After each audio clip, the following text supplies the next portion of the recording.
Alô, amigos, bem-vindos ao Gente que Fala, sempre pela Rádio Trianon, AM 740 São Paulo, Rádio Universal, AM 810 Santos, AltV, www.altv.com.br, com reapresentação 6 horas da tarde. Também TV Guarulhos, canal 20 UHF, canal 3 da NET em Guarulhos, 11h30 da noite.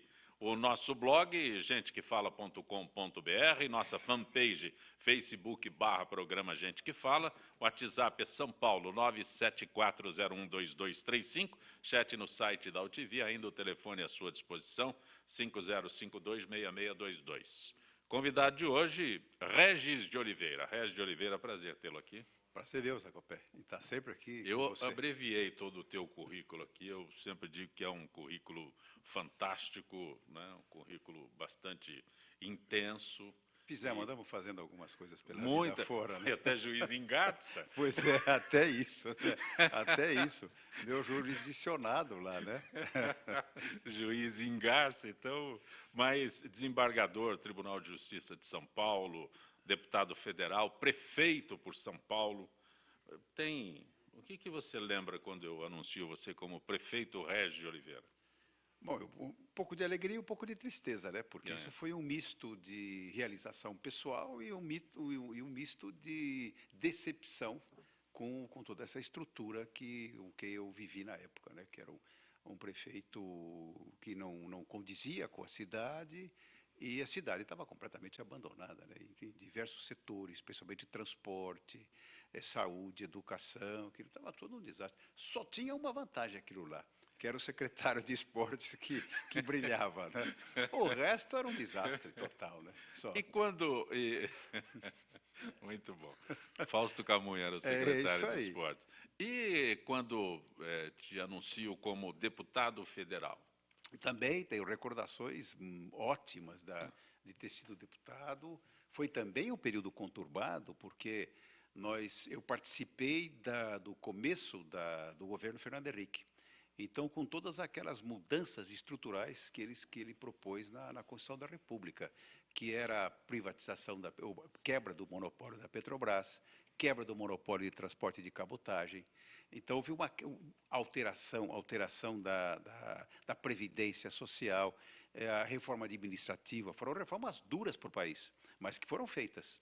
Então, nós tínhamos uma pressão muito forte, especialmente quando houve a quebra do monopólio da Petrobras, na exploração do petróleo.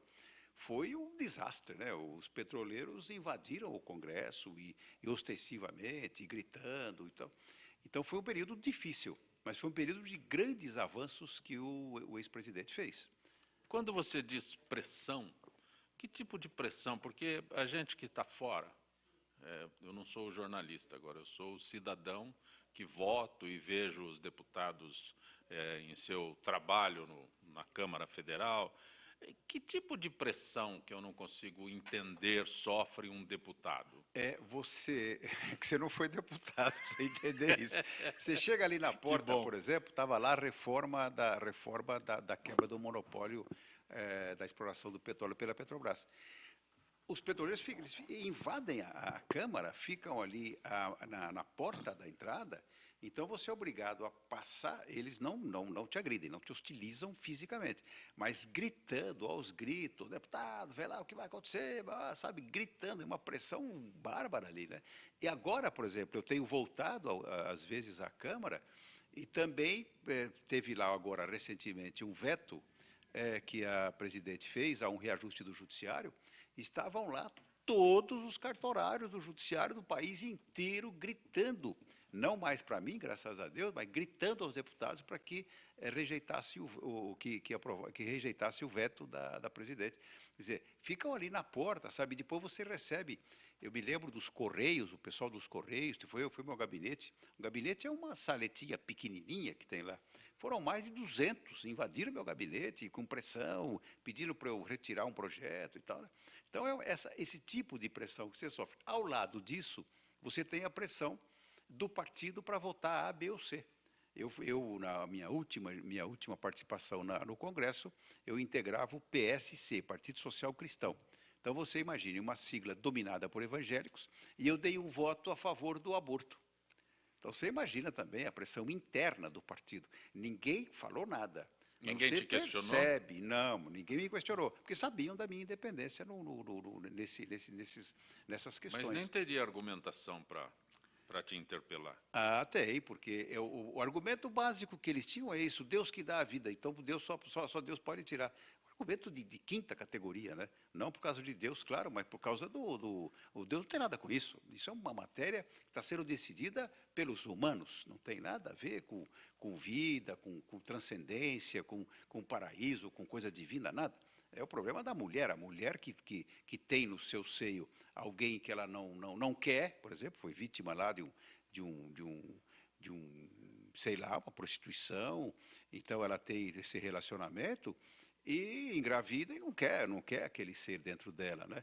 Então, no mundo civilizado todo, você tem algumas semanas que a lei te dá, ou se a lei dá, ou os tribunais dão, que são quatro semanas, para você decidir se você, 4 meses, perdão, se você quer ficar com o feto ou não. E até lá, então, a ciência diz que não há vida ainda. Há uma coisa em formação que não tem vida ainda, vida própria.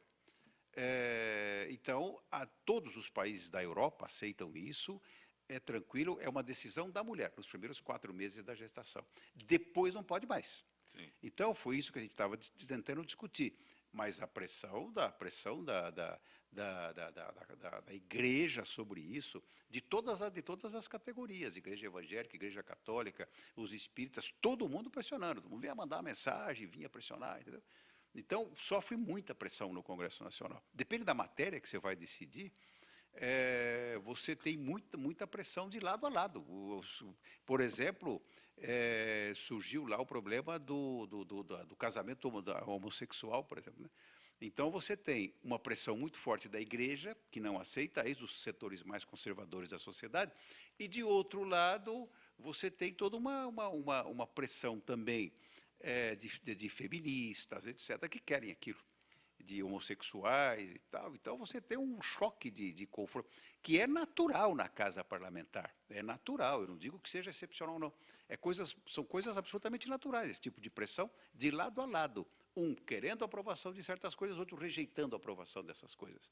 Mas, de qualquer maneira, o parlamentar está sujeito diariamente à pressão. Quando foi que você falou, não quero mais?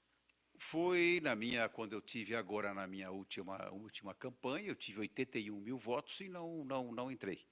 Aí peguei, não, então acabou, agora não quero mais. Aí eu era o presidente do partido, saí da presidência e saí do partido. Hoje eu não estou em lugar nenhum, faz 6 anos, não, nem filiação, faz 6 anos que eu estou absolutamente fora. Que pena, a política precisa de... Não tenho mais nenhum interesse nisso. O pessoal às vezes me procura e tal, nada para cargos de executivo, nada. Não participo mais, não vou à reunião, nada. Nem campanha de qualquer outra coisa, de ordem, de magistratura, não vou a lugar nenhum. Nada, absolutamente não.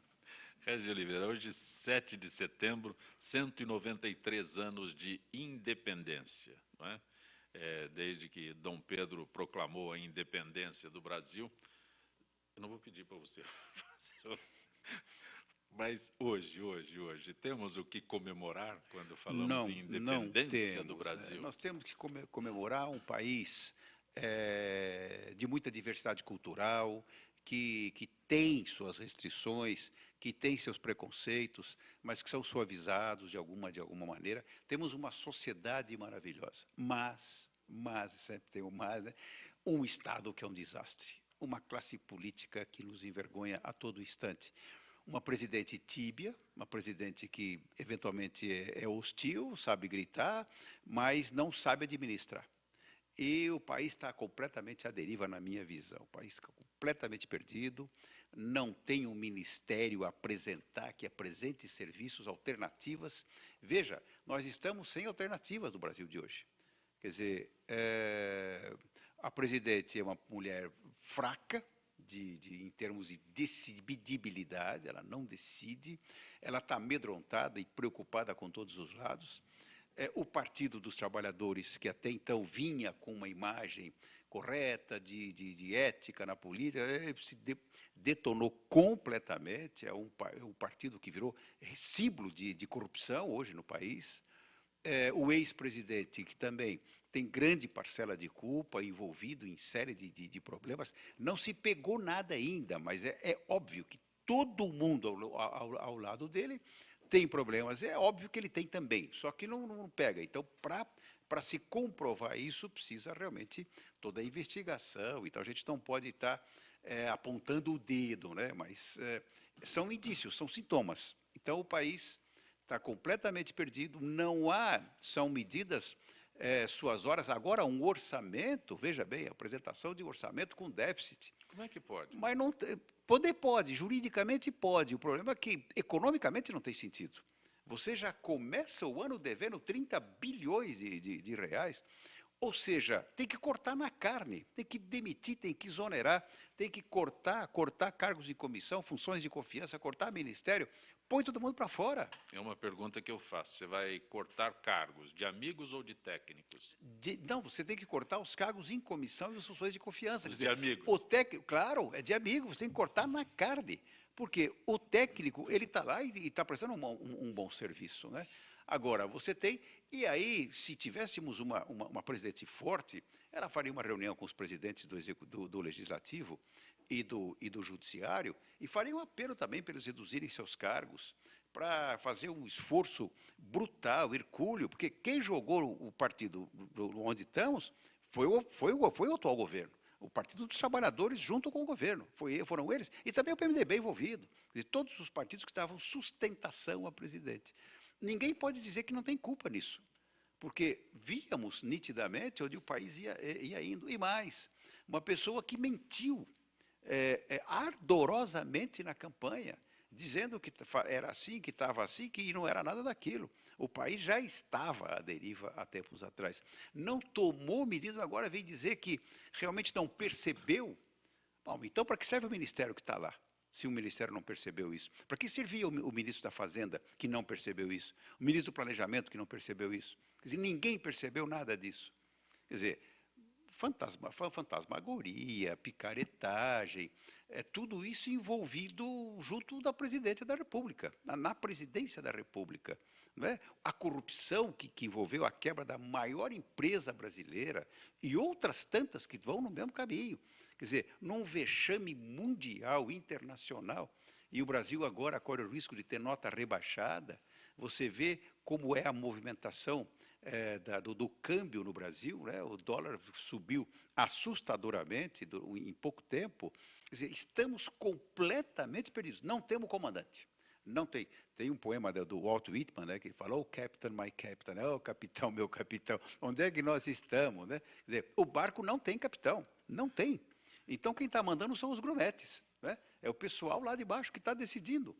Não temos, vamos agora com um orçamento deficitário, que é um vexame, mas veja, um dos parlamentares, não me recordo de quem, disse, bom, dá vontade até de devolver o projeto. Mas, claro, por quê? Por que a vontade de devolver o projeto? Porque o governo não disse onde vai cortar. Vai cortar no quê? Quer dizer, como é que eu mando um orçamento deficitário para o pessoal entender bem? Veja só, é a mesma coisa da nossa casa. Né? A gente sabe que o ano que vem nós vamos dever 3 milhões de reais. Nós não temos como pagar isso. E eu já sei. Agora, eu não digo onde eu vou cortar também. Eu vou cortar a gasolina do carro, se eu vou vender um dos carros, se eu vou deixar de comprar coisas fúteis, né, que não sejam importantes, eu vou cortar, então, o patê que eu como, eu vou cortar o queijo que eu como, então eu vou cortar alguma coisa. Eu tenho que cortar. Agora, eu tenho que dizer isso antes. Eu não posso vir dizer depois. Não, mas diz o Levi, não, mas pode ser que a gente consiga resolver no meio do caminho. Mas como vai resolver no meio do caminho? Aumentando o imposto, quando nós já temos uma das maiores cargas tributárias do mundo, 36% do PIB. Isso é um escândalo, é um escárnio com a população brasileira. Dizer, eu vou dever, mas não eu devo. Vou dever esse ano, vou pagar, mas eu não tenho como cortar, eu não vou cortar nada. Devo, não nego, mas não pago. Quer dizer, você tem que fazer um plano. Orçamento é um plano. certo? Sim. É um plano de governo. Então você tem que dizer, eu vou investir aqui, vou cortar. Eu vou cortar onde? Vai cortar na carne, tem que cortar. Interessante que nessa hora sumiram com o PAC, né? Que PAC? PAC nunca houve Não, PAC, mas na PAC é o verdade. termo que usaram para denominar o orçamento, né? É. Agora, Nunca houve nada, quer não dizer, foi cumprido, nada. uma desfaçatez absoluta de não dizer onde vai cortar. Como é que vai fazer, então? Eu vou emitir papel? Isso vai envolver inflação? Como é que eu vou fazer? Ele não diz, o orçamento não diz isso. Quer dizer, o orçamento é uma peça que tem, desde que o orçamento existiu, e o orçamento nasceu na Inglaterra, quando Gladstone, pela primeira vez, o ministro inglês, foi designado para ir ao parlamento através com uma budget, que era uma bolsinha, por isso que em inglês chama budget, porque essa bolsinha que o Gladstone levava na mão para explicar para o parlamento onde eles iam gastar o dinheiro. Hoje você não tem mais nada disso, não tem o Gladstone, não tem homens desse porte para poder dizer, olha, vamos ter que um déficit de 30 bi, mas nós vamos cortar tal e tal plano, nós vamos contingenciar recursos, nós vamos segurar, não tem mais aumento de recurso. Diga isso. Não disse nada. E ela não vai ao parlamento se explicar. Pior ainda, você deixa por conta do ministro. O ministro não é o presidente, tem a responsabilidade política da gestão do país. Então, ela tem que ir lá explicar como é que ela vai fazer para cortar os 30 bi. Ou vai rodar dinheiro, que vai significar inflação. Rez, alguém que tem muito conhecimento jurídico, a figura do impeachment, cabe? Existe? Existe. Cabe? Cabe. Veja bem, a lei que cuida do impeachment, o Decreto-Lei 201, nós temos as duas correntes, né? As que acham que deve se aplicar o impeachment e as que acham que o impeachment não deve. Acham que não deve aplicar. Eu estou perguntando para o jurista eles acham se não, existe. Claro, eles acham que não deve aplicar em termos políticos, quer dizer, Sim. É pior para o país. Então, você tira presidente, você rompe a estrutura jurídica do país, você rompe a estrutura política, você quebra os pratos da balança. É uma medida absolutamente excepcional, né? Agora, se nós lembrarmos se voltarmos um pouquinho na história, o Collor caiu por causa de uma elba de 7 mil reais. Lembra-se disso? Sim. Uma elba de 7 mil reais que ele tinha recebido lá não sei de quem. Bom, agora, o que acontece? A situação política está absolutamente fora de controle. E o que acontece? A lei de impeachment, que é o Decreto-Lei 201, dá as hipóteses em que cabe o impeachment, que são crimes de responsabilidade. Ora, o só fato de apresentar agora ainda, mais recentemente, esse orçamento com déficit é um caso de crime de responsabilidade. Não disse onde vai cortar. E mais, disfarçou lá no Tribunal de Contas as chamadas pedaladas. O que são as pedaladas? São mexidas de dinheiro que se dá daqui para lá, de lá para cá, para poder disfarçar que não houve rombo nas contas públicas. Mas o Tribunal de Contas está indicando isso, o ministro Nardes está apontando que houve realmente tirada de dinheiro daqui para lá, de lá para cá, para disfarçar o cumprimento da norma orçamentária. E o artigo 84 da Constituição da República, num dos seus incisos, diz expressamente: casos de afastamento e de crime de responsabilidade do presidente, descumprimento da lei orçamentária. Então, é óbvio que houve descumprimento da lei orçamentária. Quer dizer, impeachment cabe. Sim. O problema é oportuno isso? Convém para o país uma medida desta ordem, a esta altura, que a mulher não chega a 1 ano de gestão? Então, causas jurídicas, eu diria que existem. E quando dizem que os crimes que ela estão sendo, não sei, ela está sendo acusada de crimes que teria cometido no mandato anterior. Sim. Então, não caberia, porque na verdade, nós nunca tivemos a reeleição, né? A Constituição... O Instituto da Reeleição. Então, o que aconteceu até 31 de dezembro era um outro dirigente, apesar da reeleição. Então, a figura é a mesma, mas juridicamente são distintas. A Constituição tem um dispositivo que diz exatamente isso. Quer dizer, eu não posso acusar o presidente ou o chefe do Poder Executivo por fatos anteriores à sua gestão. Então, se o fato era conhecido, se a população votou porque quis, ou bem ou mal, mas aprovou, não pode responder por fatos fora do mandato. Ele tem que responder por casos dentro do mandato. Então, a outra saída que ele não pode ser responsabilizado por fatos anteriores ao exercício do mandato. Mas também tem o problema eleitoral, que está aí pipocando num confronto entre o Gilmar Mendes e o procurador da República, o Janot, um dizendo que não é caso mais de se fazer nada, outro demandando apurar. Então, tem aí um outro confronto que está se aproximando. Ou seja, o país está completamente sem comando. Isso é ruim. O senhor citou o Janot, Rodrigo Janot, algo que eu não consigo entender. Ele é reconduzido às funções dele, eleito em votação secreta por quem ele está acusando. Haveria uma possibilidade de que esses acusados não se manifestassem? Eu não sei, eu não consigo entender. Não, porque é o seguinte, você tem as hipóteses em que a Constituição permite que a votação seja secreta, estão expressamente previstas na Constituição da República. Eu até briguei muito por isso lá. No Senado, realmente existem votações secretas. Indicação de embaixadores, indicação do Procurador-Geral da República, indicação de ministros do Supremo Tribunal, do Superior Tribunal de Justiça, dos tribunais superiores. As votações são sempre secretas, por determinação constitucional. Ora, nada impede que alguém que esteja sendo acusado, porque, veja, são duas coisas diferentes, né? Quando Eduardo Cunha é denunciado, isso não significa absolutamente nada. Significa que há uma acusação contra ele.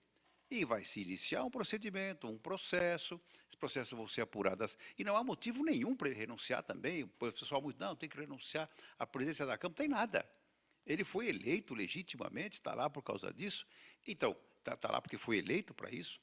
E se apura alguma coisa contra ele, ele vier a ser condenado, aí automaticamente ele perde não só a presidência da Câmara, mas o mandato. Sim. Porque aí é uma condenação criminal. E o efeito da condenação criminal é exatamente a perda dos direitos políticos. Aí ele não pode ser nenhuma coisa nem outra, nem deputado pode ser. Quando o senhor fala em Constituição, como deputado federal, o senhor apresentou um projeto reduzindo a Constituição. Parece que para 70 artigos. Isso. Como é possível? O problema é o seguinte, claro que o deputado investido no seu mandato, ele tem a possibilidade de apresentar emendas constitucionais no que ele quiser. Ele pega a assinatura de 200 e poucos, de 271 deputados e ele pode apresentar emenda constitucional em qualquer parte, qualquer dispositivo constitucional. Se pode apresentar de um, pode apresentar de dois. Pode apresentar de dois e de três. De três, eu posso apresentar um projeto eliminando aquilo que não é matéria constitucional. O que é Constituição, na verdade? A Constituição significa apenas a organização da estrutura do poder, ou seja, os três poderes organizados, eu tenho lá como é que eu provejo os cargos desses três poderes. E, de outro lado, então, eu tenho a estrutura do Estado, a instituição do poder. De outro lado, como é que eu me defendo do poder? Quais são as garantias quais são as imunidades contra o poder? Então, eu tenho os direitos constitucionais. O artigo 5º, que estabelece os direitos constitucionais, e, eventualmente, o 7º, que estabelece os direitos sociais. Então, eu tenho ali um contrapeso, quer dizer, eu tenho o Estado, o peso do poder, e como é que eu me defendo do poder?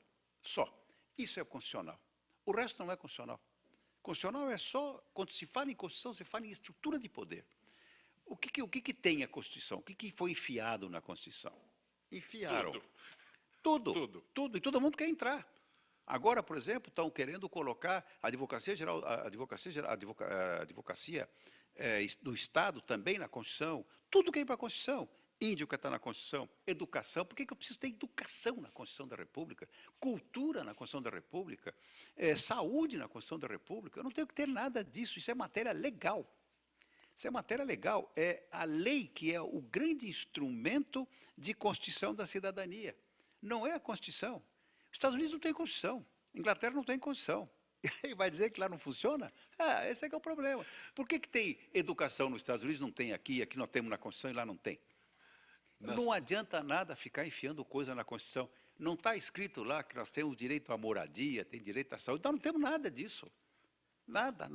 Quer dizer, são palavras soltas ao vento, sem nenhuma estrutura de eficácia. Na tua Então, proposta, a minha proposta era isso, tirar da Constituição aquilo que não era constitucional. Só isso. na tua proposta também existe a extinção desse nosso sistema bicameral.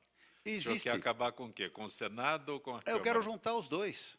Porque, veja só, isso aí hoje já não se fala mais em representação popular, já. O mundo está mudando tão rapidamente que, veja, você não precisa mais ter o seu representante. Hoje nós temos uma sociedade feita com base em informatização. Você entra nas redes sociais. Quando você falava em participação da sociedade, isso já não existe mais.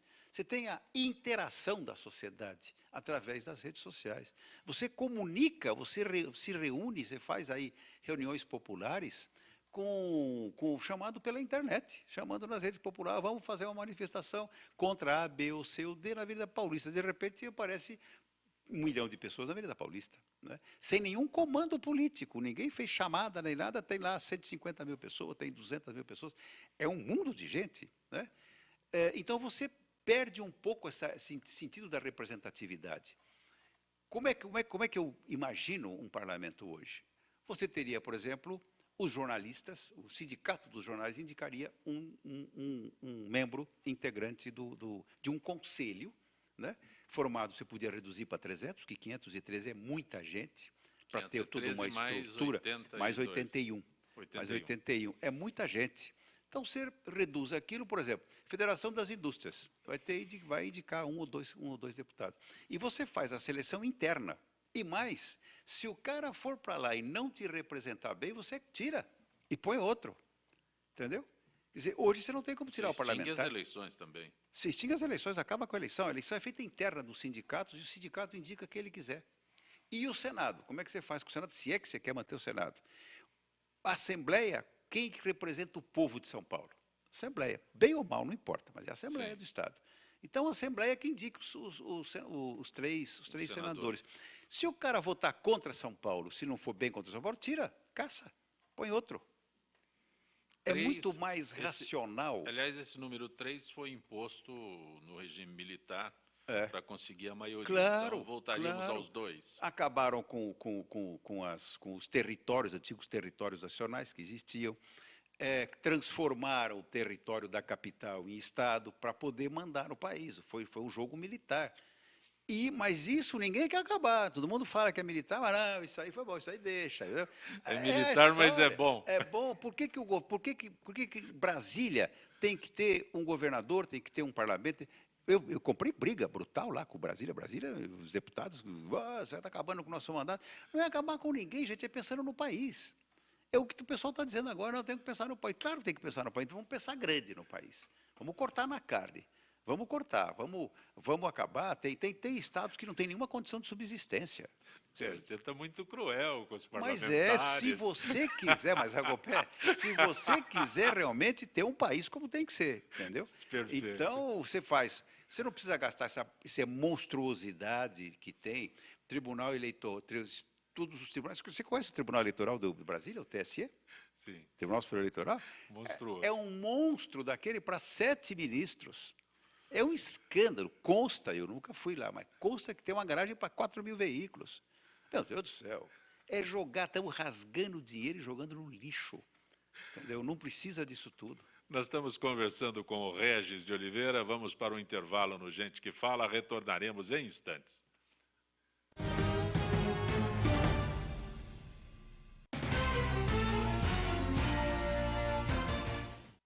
Se você fez alguma cirurgia antes de 1993, você pode ter contraído hepatite C.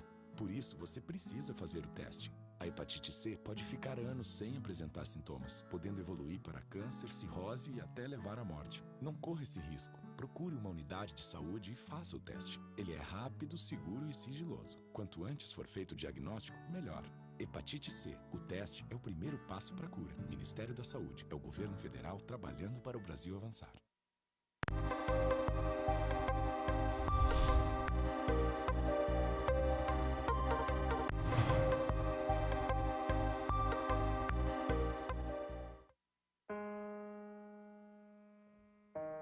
Olá, meu nome é Lucas e eu vou contar minha história para vocês. Eu sempre tive um sonho, me aventurar e conhecer o mundo. Quis desvendar os mistérios da terra, navegar em alto mar, ganhar o céu. Era tanta vontade de fazer tanta coisa que eu nem sabia por onde começar. Foi quando descobri que, antes de tudo, eu ainda tinha um grande desafio pela frente. Eu precisava nascer. Não dava para realizar meus sonhos preso na barriga da minha mãe. Eu queria começar a aventura da vida o quanto antes. Forcei tanto que consegui. O problema é que fiz isso cedo demais. Não estava pronto. E outra vez, fiquei preso. Eu era menor do que imaginava. Como ia conseguir realizar os meus sonhos daquele jeito? Fui perdendo as esperanças.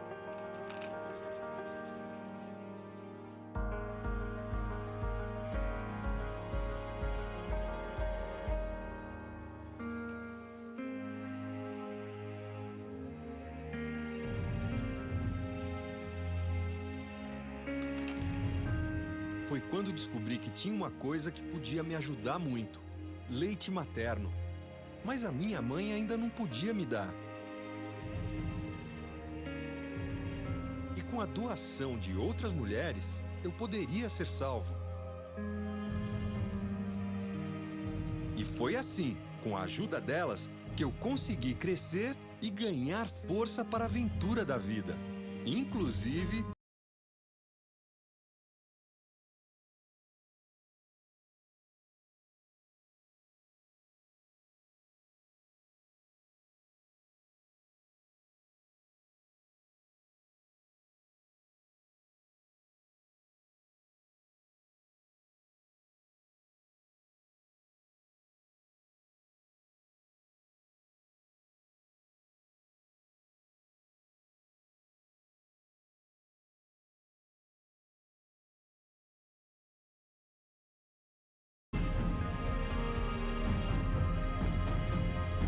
Ministério da Saúde, Governo Federal.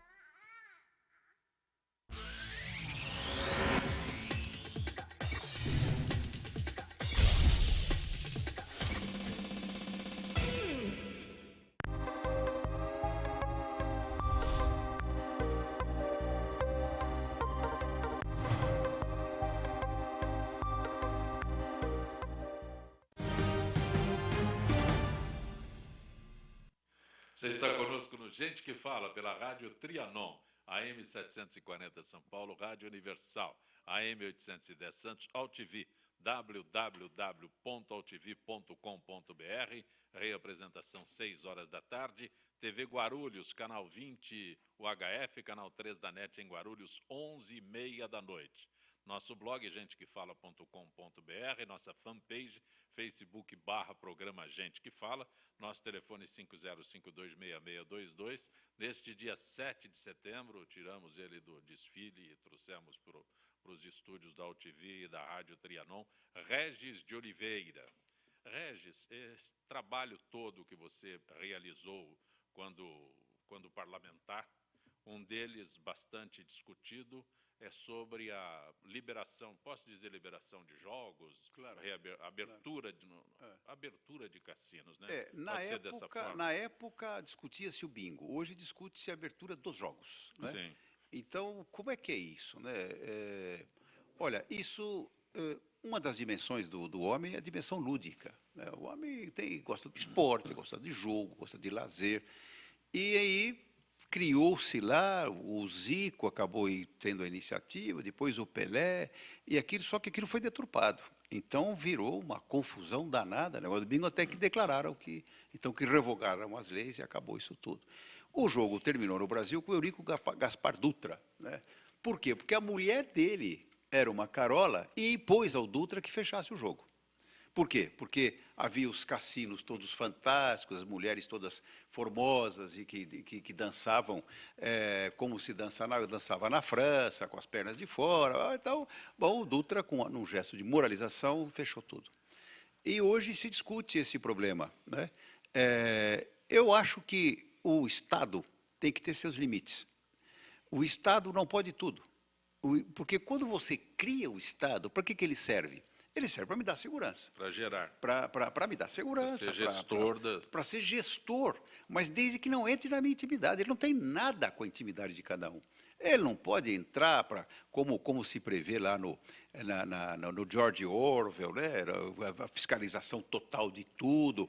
O cara tem que ter um controle, ele tem que prestar atenção em tudo, ele tem que ter um controle até dentro da sua própria casa. Isso esquece, isso é ditadura, é autoritarismo, nada disso. Então, eu tenho que ter os limites do Estado. Um dos limites do Estado é não intervir naquilo que eu quero fazer, como pessoa, sem incomodar ninguém. Se eu quero jogar, o que o Estado tem com isso? Nada. Não, mas pode gerar problema de ludopatia, quer dizer, o cara pode ficar viciado em jogo, que fique. Ué, eu não tenho viciado em cigarro, não tenho viciado em bebida, não tenho viciado em sexo, não tenho viciado em qualquer...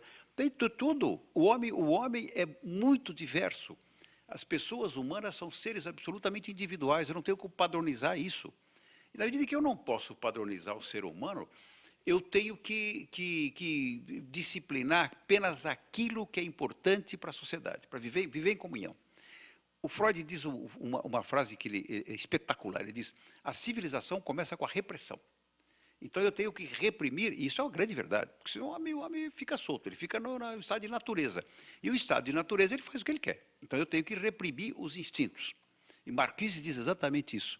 A civilização é a repressão dos instintos. Então, eu tenho que disciplinar isso. Mas disciplinar até que ponto? Até que ponto em que eu viva na sociedade. Agora, internamente, se eu quero jogar, se eu não quero jogar, se eu quero ir lá fazer uma fezinha, e o país inteiro joga, oficialmente. Sim. Ele só não quer deixar o empresário ter dinheiro para isso. Então, eu acho uma hipocrisia total não termos os jogos liberados no país. O mundo inteiro joga, mesmo em países onde prevalece a religião islâmica, que proíbe o jogo, que tem uma repressão mais forte que a nossa, mesmo nesses países há casas de jogo. O jogo é livre em termos. O religioso que não quer jogar, não vá à casa. Mas quem não é religioso e quer jogar, que vá. E o estrangeiro que está lá vai jogar também. Então, não há nenhuma restrição para o jogo, mesmo em países muçulmanos, veja só. O jogo é livre no mundo inteiro, é livre na Europa inteira tem jogo, nos Estados Unidos tem jogo, na África tem jogo, na Ásia tem jogo, todo mundo joga. E o Brasil fica com essa hipocrisia de não querer deixar jogar. Você colocou na tua proposta, no teu projeto, locais específicos para que abrigassem esses cassinos? Claro. O jogo só poderá ser realizado em recinto fechado, sem visibilidade externa, longe de escolas, longe de bares. Então, ele fica... como fez lá, poderíamos ter a imagem dos Estados Unidos. Onde é que eu faço o jogo? Olha, no deserto. Então, você pega uma área desértica, que é o deserto de Nevada, e põe o jogo lá. Quem quiser vai lá que vai investir. E criou-se o quê? Uma cidade deslumbrante, que é Las Vegas. Deslumbrante. E isso dá uma receita fantástica. Sabe quanto dá o jogo, Copé? Pesquisas recentíssimas. O jogo oficial movimenta 11 bilhões de reais. 11 bilhões de reais. O jogo ilegal movimenta 20 bilhões de reais. Ou seja, quase mais do que o dobro. Entendeu? Então, isso para o governo, que você coloque aí 30%, 40% de incidência de tributos, você pode dar agora para o país, entrando em 2016, você pode dar imediatamente para o país cerca de 10 a 15 bilhões de receitas em termos tributários. O Brasil não vai apresentar um orçamento de débito com 30, muito bem, 10 ou 15 já estão aí. É só legalizar o jogo. Mas legalizar tudo. Quanto dinheiro não viria de fora para cá para montar os cassinos do Brasil? E dependendo de como você quiser estruturar isso no país. Quantas casas de bingo não serão abertas, o que demandaria shows, demandaria alimentação, você abriria cassinos, você tem parte hoteleira, você tem parte de segurança, você tem parte de artistas que queriam se apresentar ali. E mais, e legaliza também o jogo do bicho. E o jogo do bicho já dá dinheiro hoje, pode dar dinheiro para o Estado hoje. Na medida que você legaliza, imediato, dinheiro que vai entrar no cofre público. Vamos falar a partir de janeiro, né? Quer dizer, a partir do ano que vem. Você legalizando o bicho, e o bicheiro quer ser legalizado. Eles não querem viver mais da clandestinidade, porque a clandestinidade não leva a nada. Eles são presos, os operadores são presos. O bicheiro nunca é preso, mas o operador é preso. Preso, leva para a cadeia, a pena é levinha, então solta. Né? É pena pequena. Contravenção, é isso? Contravenção. Qual é a ideia do governo? O governo está acabando com as contravenções e criando os crimes. E vai criar exatamente o crime do jogo do bicho. E o crime do bingo, e o crime do cassino. É loucura isso. É loucura isso. A tua Constituição vai cada vez inchando vai mais. Vai inchando. O que você disse de retirar, o governo quer inflar. Eles vão pondo, vão enfiando. Então, realmente remar contra a maré. Quer dizer, o mundo inteiro joga. Incluindo o Brasil. Incluindo o Brasil. O Brasil tem o jogo oficial e tem o não oficial, porque você não pensa que o bingo acabou, não. O bingo está aí solto em todos os lugares. Sim, sim. O bicho está em todos os lugares. O bicho movimenta. Eu não tenho estatísticas exatas, mas cerca de 500 mil pessoas estão ligadas ao jogo do bicho. São operadores Agora, o pessoal quer ser legalizado, quer legalizar. E o governo não quer deixar.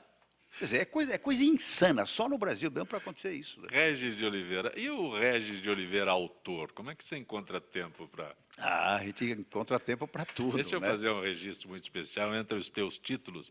Lá, o teu site lista 25, né? Não, são 18 livros, na 18, verdade. São 18 livros. Eu te procurei uma oportunidade, você tinha ido na Rádio Bandeirantes para falar sobre o direito na Bíblia. Isso. E você Isso.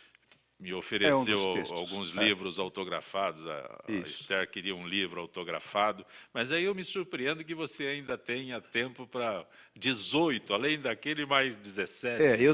Eu escrevi muita coisa sobre direito. Né? Eu tenho bastante livro publicado. O meu livro maior, que é o que mais me representa, vamos dizer assim, é o curso de Direito Financeiro, que eu dou na Universidade de São Paulo, que tem mil e tantas páginas, 1.100 páginas. Então, é um texto pesado, denso, muito dedicado, muito trabalhado e tal. Depois eu tenho outras obras jurídicas também, de direito administrativo, ato administrativo, infrações e sanções administrativas, um monte deles.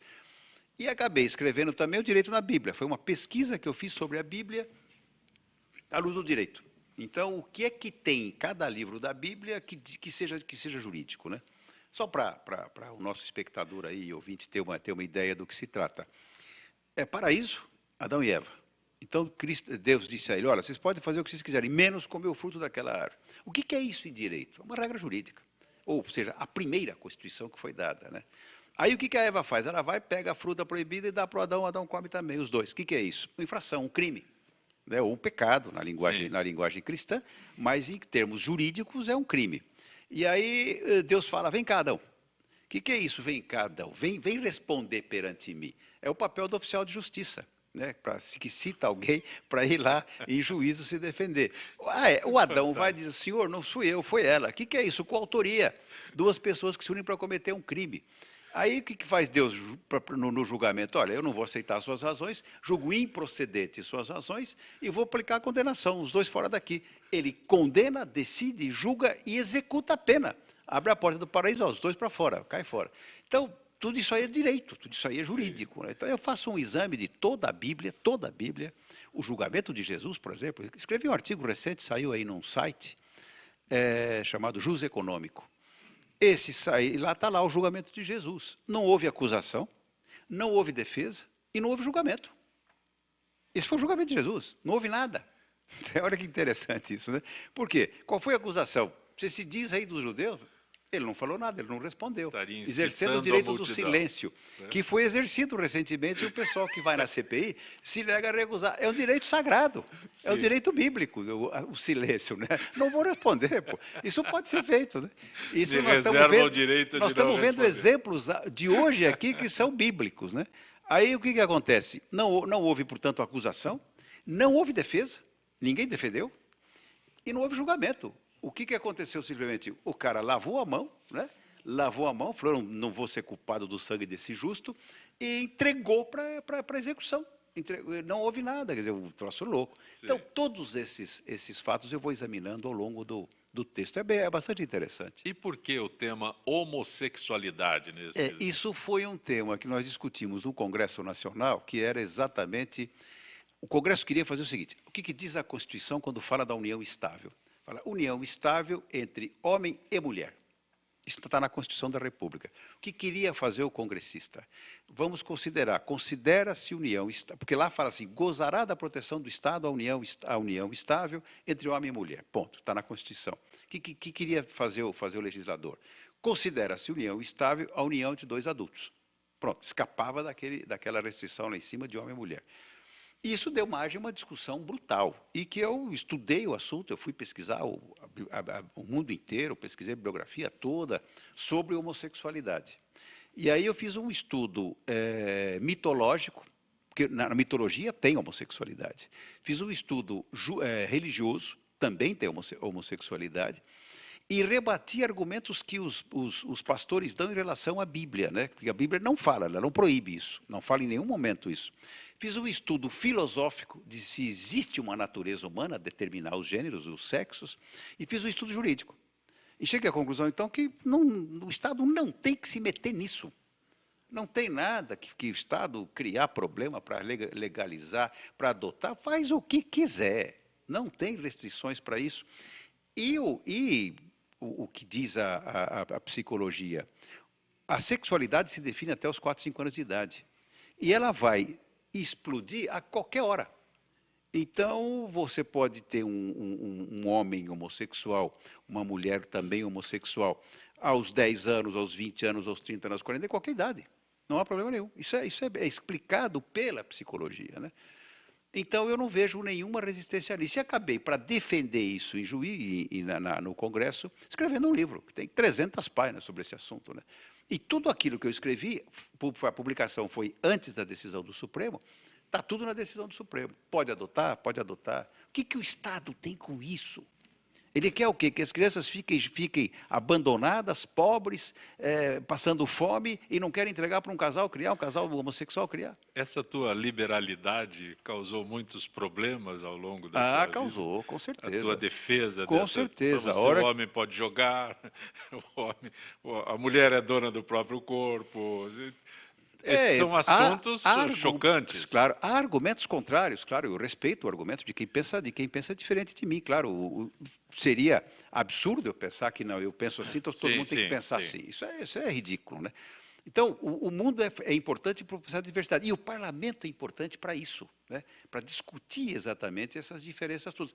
E o judiciário também tem essa perspectiva, porque não quando você decide sozinho como juiz monocrático, mas quando você está em colegiado, né, nos tribunais, você discute, é muito interativo isso, você dá argumentos para cá, para lá. Então, isso é a nossa sociedade, a sociedade é feita disso aí, de discussões, para você encontrar caminhos, né? Que é o que não faz o governo atual. O governo atual dá a decisão dele e ninguém participa desse negócio. Dá o que deu, né? Está com os burros na água, né? E uma das atitudes do governo é, sem dúvida alguma, amordaçar a imprensa, criar vários artifícios para impedir que, em outros tempos, essa entrevista nossa não teria acontecido. Pois é verdade, é verdade. Lembramos deste tempo. Então, eu lembro sempre. As pessoas não têm ideia do que foi a censura. Claro. Propostas como a tua de mexer na Constituição, liberar o jogo, isso não poderia ser. Não, num regime forte não, num regime ditatorial não, nem sonhando, você não discute isso, porque já veio o prato feito, né? Sim. As decisões são impostas para você e você não tem como resistir a isso, né? E quando você ouve hoje este conselho eu nem lembro, não, mas é um conselho de imprensa, alguma coisa assim. Olha, eu passei a estudar um pouquinho de psicologia, um pouco de psicanálise, eu li bastante Freud, eu li Jung, né? Eu não consegui entender Lacan, mas vou chegar lá. Mas esse pessoal que eu li, eles indicam o que é que você... Mas tem livros notáveis sobre a natureza das emoções, das paixões no ser humano. Você tem Cícero tem livros notáveis sobre isso. Você tem textos espetaculares, Foucault, tem Spinoza, enfim, eu não vou declinar aqui todos os autores, mas um mundo de gente já estudou as emoções. E elas são incontroláveis no ser humano, né? Então, o ser humano tenta, ele, na medida em que ele tem o poder, ele quer ter mais. Na medida em que ele quer ter mais, ele quer ter mais ainda. E aí ele vai crescendo até que você tenha uma reação contrária. E isso é a dialética, faz parte da dialética, quer dizer, você tem que ter o confronto, né? Mas o pessoal não quer confronto, o pessoal quer impor. Sim. Então, na medida em que você tem a imprensa livre, mas você tem, de outro lado, as consequências da imprensa livre. Se você amaldiçoa alguém, se você fala mal de alguém, se você xinga a pessoa, tal, você tem as consequências, que é a lei da imprensa. Então, você tem, que foi revogada. Mas isso não elimina, em hipótese alguma, que alguém chame você à barra dos tribunais para você responder pela agressão feita, por calúnia, injúria, difamação. Esses crimes estão todos aí presentes, né? E o que você quer fazer? Você quer criar um conselho para se impor em relação a isso. É claro que isso aí significa o controle da mídia. O controle da mídia, o controle com sanções da mídia. Eu sou contra isso.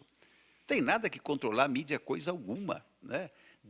Você tem os mecanismos de sanção. Claro que eu não defendo que você possa hostilizar o outro também, falar mal do outro, meter o pau, xingar, ofender. Não, nada disso. Você tem que ter a repressão dos seus instintos, como dizia o Freud, né? E dizia o Marquise também. Tem que ter um bom senso. Tem que ter o bom senso. E Aristóteles diz, né? A virtude está no meio. Então você não pode ser agressivo com ninguém, você tem que ter o controle.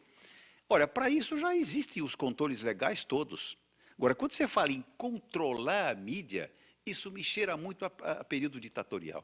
Me cheira muito a um cara que escreveu um livro chamado Mein Kampf, né? Quer dizer, Minha Luta, que é Hitler. Né? Hitler dizia isso tudo. Esses caras estão falando muito, precisa silenciar esse pessoal. Isso é período ditatorial, não tem essa não. Tem os mecanismos. Porque como é que tá funcionando hoje? Está funcionando, Sim. Sem lei. É mania das pessoas de querer dispor sobre tudo, controlar tudo. Tudo tem que ter regramento. Deixa as pessoas vão se acomodando. A sociedade vai criando seus próprios mecanismos de disciplina. Agora, claro, você tem que controlar, por exemplo, você tem que reprimir os instintos. Este sim. Por quê? Porque o cara pode matar, o cara pode sair por aí dando tiro em qualquer pessoa. Então, isso não pode. Para a convivência nossa. E quando se cria, primeiro fato, como é que nasce isso? Você tem as tribos que se matavam mutuamente. De repente, vamos fazer um Estado. Vamos fazer o Estado, que jeito? O Estado para nos dar segurança, para que nós não fiquemos nos matando. Só isso. O Estado é para isso. Para que estruture condições de que um não mate o outro. Pronto. Que nem tire nada dos outros. É para isso que serve o Estado. Agora, o Estado passa a ter influência em tudo, ele passa a gerenciar em tudo. Mas não é o Estado como entidade aérea, não, é o ser humano.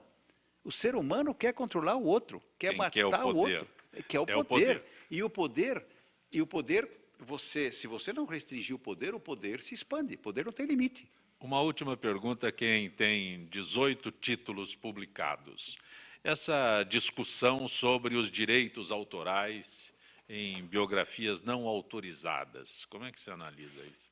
Tem que publicar o que quiser. E depois o cara responda por excesso que cometeu. Disse uma mentira no livro, toca uma indenização dele de 5 milhões de reais. É isso que vai controlar o picareta, entre aspas, sim. que quer falar mal do outro, que quer escrever um livro de que ele não tem ciência do que o outro tem.